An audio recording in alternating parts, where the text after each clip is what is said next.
praeitoje serijoje matėte?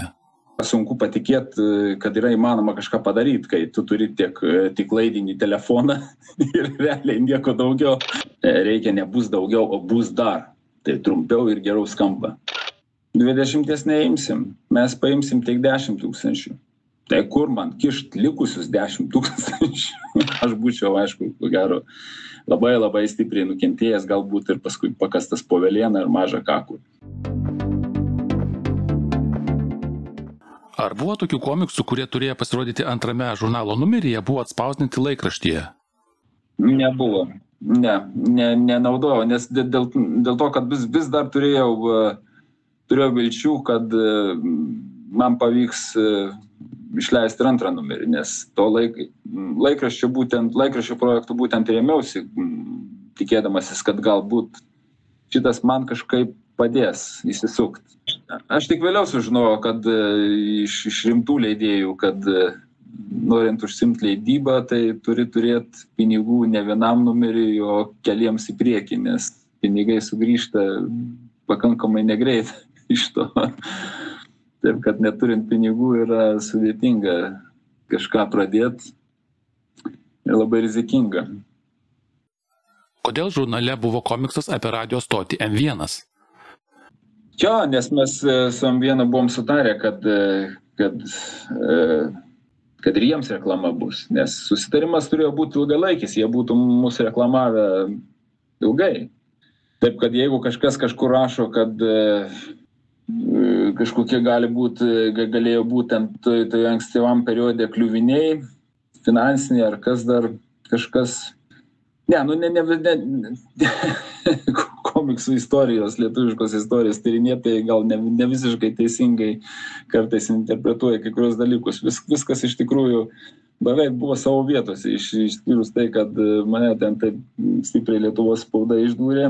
Ir kitas dalykas, iš tikrųjų neturėjau pinigų. Jeigu aš būčiau turėjęs bent dviem numeriams kažkokio kapitalo iš kažkur normalaus, o neskolinto ten keliems mėnesiams, tai gal viskas kitaip būtų buvę, nes visi galai buvo gerai sutvarkyti. Ir jeigu ten, pavyzdžiui, šneka, kad, ten, sakysim, Lietuvoje komiksai nepaeina dėl to, kad gal nėra užauginta auditorija ar panašiai. Mes ten visai, man atrodo, puikiai tvarkėmės, nes palyginus skaičiai rodo, nes jeigu iš 10 000 6,5 tūkstančio išpirko, tai viskas buvo, taip sakant, savo vietose, viskas buvo gerai su ta auditorija, su perkamumu. Ir gali būti, kad jeigu mums būtų pasisekę, jeigu mes būtume turėję tų pinigų, ne vien tik tai tą tokią gražią idėją, tai mes, ko gero, šiam momentui jau būtume užauginę tą lietuviškų gerbėjų komiksų kartą. Kitokią kartą. Bet yra kaip yra. Liko tik tai istorijai toks smagus dalykas, kad vis dėlto buvo pabandytas leisti periodinis komiksų žurnalas. Nesvarbu, kad išėjo tik vienas numeris, bet bandymas tai buvo. Dabar, aišku, kiti laikai, dabar popierius jau pradeda atgyventi, dabar internetinėje erdvėje galima veikti. Ir veikia tikriausiai kažkas, bet aš nelabai domiuosi. Tai smagu yra, aišku, pažiūrėti kartais kokį komiksiuką, bet tai praėjo. Ar nebuvo minčių perleisti pirmą bus dar žurnalo numerį? Kam to reikia? Nes dalykas, popieriniai dalykai jau atmiršta, greit popierinės knygos, manau, dar kokią 10-20 metų ir visai bus toksai atgyvenęs reikalas. Ne, iš tiesų, kam to reikia? Tai yra seni laikai, tai yra jau, blemba, kiek čia, 30 metų praėjo, tai yra žila senovė, aš pats esu dinozauras, kam traukti iš gilios senovės kažką, jeigu būtų kažkokia, tarkim, knyga leidžiama, taip, galima pailiustruoti, kad va toks žurnalas buvo, va tokie ten jame komiksai buvo spausdinti, bet perleisti nėra prasmės, galų gale, kaip yra sakoma, neverta lipti į tą patį vandenį antrą sykį. Tas laikas praėjo neverta. Galų gale ir nematau aš perspektyvų. Šiek tiek ir laikai pasikeitė. Tie 93 metai iš tikrųjų buvo labai dėkingi leidybai.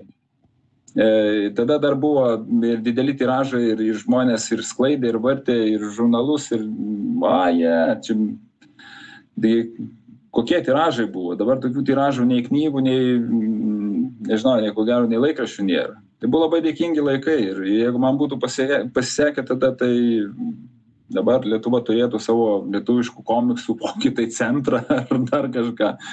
Bet nepasisekė. Gal pritrūko gal kažkokių sugebėjimų, žinių ar tiesiog žmogaus, kuris, tarkim, būtų turėjęs didesnį kapitalą arba, nesuradom tokio žmogaus, tarkim, kuris būtų sakęs, aš mėgstu komiksus, aš deduosi į jūsų kompaniją, darom. O man nepavyko, nes net neturėjau buto, kurį būčiau galėjęs, tarkim, užstatyti ir gauti paskolą, taip kaip padarė kai kurie to meto leidėjai. Esu girdėjęs tokių istorijų, kad tam, kad leidyba išsilaikytų ir nesužlugtų, užstatė netgi vienintelį savo butą ir šitaip prasimušė. Ir aišku, kitas dalykas, kaip, jeigu mums būtų paėję, tai mes ko gero būtume darę taip, kaip visi leidėjai. Šalia to komiksų žurnalo būtų atsiradę koks nors dar kitas, kokie nors priedai, dar papildomi leidiniai, nes ant vieno žurnalo neišsilaikys, jeigu nori kažką rimčiau, turi leisti bent keletą žurnalų ir ant jų ten važiuoti ir jot.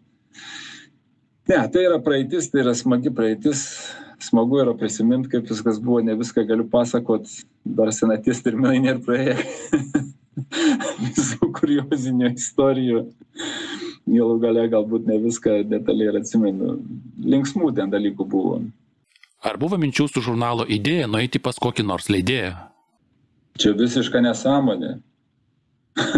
Čia absurdas, kai tu nori padaryti biznį, negi tu idėją atiduosi kažkam, kad kažkas kitas padarytų tą biznį ir pasimtų pinigus, o tavai pakramtės išspjautų kaip nuograužą. Ne. Visi, kurie imasi kažkokių panašių dalykų, jie ne vien tik iš idėjos, už to stovi fantazijos, kad jie praturtės ir kad jie darys gerą verslą. Kažkam atiduot, ne. Galų gale, kaip yra, vėlgi. Galbūt aš ir būčiau galėjęs su tokia idėja kažkur nueiti, kad ir tą pačią Egmont Lietuva. Bet kai tu ateini su idėja, tai ir tu esi niekas, tai tau diktuoja sąlygas. Darysim taip, darysim anaip, ir tada iš tavo idėjos lieka tik tai nuograuža. O kai tu pats darai, tu darai taip, kaip tu nori, kaip tu įsivaizduoji, kokią tu matai tą koncepciją. Ar nebuvo problemų dėl tokio ekstravagantiško žurnalo viršelio? Čia mes šnekam apie tuos laikus. Čia šiais laikais galbūt ir atsirastų. Anais laikais mes buvom laisvi. Anais laikais mes buvom žiauriai laisvi. Dabar šiuo metu tokios laisvės nebėra. Yra daug visokių tarnybų, visokių nuomonių, saugančių mus nuo blogų žodžių, nuo blogų vaizdų, nuo blogų minčių. Anais laikais buvo absoliuti laisvė. Tai nesąmonė kažkokia, kad kas nors kabintųsi prie tokio nieko dėto. Nes mes ten labai švelniai ir kultūringai tą viršelį padarėm. Kiek kainavo tada išleisti pirmą žurnalo numerį? Aš dabar tikslaus skaičiaus negalėčiau įvardyti, bet jeigu mes leidybai pasiskolinom kažkur 9 000 litų ir jeigu tas, kas atėjo iš parduotų žurnalus, už visą tą sumą mes galėjom atiduoti skolą, matyt maždaug kažkur tiek ir kainavo tas atspausdinimas. Nes jeigu viskas būtų gerai paėję, tai mes dar antrą tiek maždaug, bent jau tokiose fantazijose buvo, kad maždaug antrą tiek mes turėjom gauti. Antrą tiek nebūtume gavę, bet vis tiek 14, 15 ar 16 tūkstančių būtume gavę ir būtų kažkiek likę tam antram numeriui ir galbūt mums būtų visai pavykę tuos likusius pinigus iš kažkur sukrapštyti. Galbūt tas, kuris skolino tos pinigus, galbūt būtų irgi sutikęs dar painvestuoti mums, kad mums važiuotų tas verslas. Bet dėja, šėjo kaip šėjo. Vieno laikraščio numerio tiražas kainavo išleisti 500 litų, tiesa? Taip, vienas numeris kainavo 500 litų. Maždaug, grubiai tariant. Tai už 4 numerius, jeigu sakot, kad aš ten mėnesį leidau, jo, ko gero tai buvo. Tai aš sukišau 2000, bet po to mėnesio 2000 ir sugrįžo. Maždaug. Tai tas ant to išėjo. Tai neapsimokė, bet laikraštis buvo leidžiamas tik tai Kaune. Kaune, nes aš jau nebenorėjau su Lietuvos spauda prasidėti, aš, sakant, su Kauno spauda suėjau į kontaktą. Su Kauno spauda kažkaip buvo maloniau šnekėtis, o be to tai buvo mažesnis tiražas, mažesni pinigai, viskas mažiau rizikos. Tik tai tiek, kad gal labiau kantrybės reikėjo leidžiant jį, bet kiek gali žmogus ant tuščio varyti. Mėnuo praėjo, bet to aš jaunas buvau, jaunam žmogui visko reikia greitai. Nepaėjo per mėnesį, reikia kažkokių kitokių dalykų ieškoti. Kas įsiminė labiausiai iš tų laikų, kai darbavotės per žurnalo ir laikraščio Bus dar? Čia viskas buvo įsimintina, viskas buvo smagu. Negalėčiau išskirti tokio įsimintino. Ten daug visokių, nežinau, kiekvienas kažkoks tai tarpsnis epizodas buvo įsimintinas ir tuo pačiu ir kurioziškas ir juokingas. Visko ten buvo, visokių smagių dalykų. Laikraščio leidybai tai irgi buvo ten tokių linksmų momentų. Tai jo, jis skaitydavo, jis nukeliaudavo ir toliau už Kauno ribų. Buvo pas mane atvažiavę tokie iš Utenos vyrukai, bet jie ne komiksais domėjosi. Kadangi tam laikraštukė buvo visokio to ten keisto ezoterinio dalyko, visokio. Nes tais laikais buvo mėgo žmonės skaityti apie visokias ten skraidančias lėkštes, apie visokius keistus mistinius dalykus, tai aš pagalvojęs, kad tai gali patraukti skaitytojų dėmesį, irgi ten visokių ten. Pats to netikėjau, ką dėjau. Bet atvažiavo vyrukai labai susidomėję ten kažkokiais egzorcistiniais dalykais. Tai aš su jais kavinėje rimtai pasišnekėjau, kaip žinovas rimtų veidų. Išsiskyrėm ir pagalvojau, kad aš daugiau jūsų matyti nenoriu. Bet tuo pačiu supratau, koks gali būti mano skaitytojas. Šiaip juokinga, kad žmonės kartais visokiais kvailais dalykais labai rimtai tiki. Ką norėtumėte pabaigai pasakyti tiems, kas dar atsimena senus lietuviškus komiksus? Ką? Turėt vilties, kad Lietuvoje atsiras kietų dailininkų arba kietų leidėjų ar kažkokių kietų žmonių kompanija, kurie vis dėlto tai vienokiais būdais ar kitokiais būdais padarys. Ar elektroniniam formate, ar dar kažkaip. Palinkėt ko?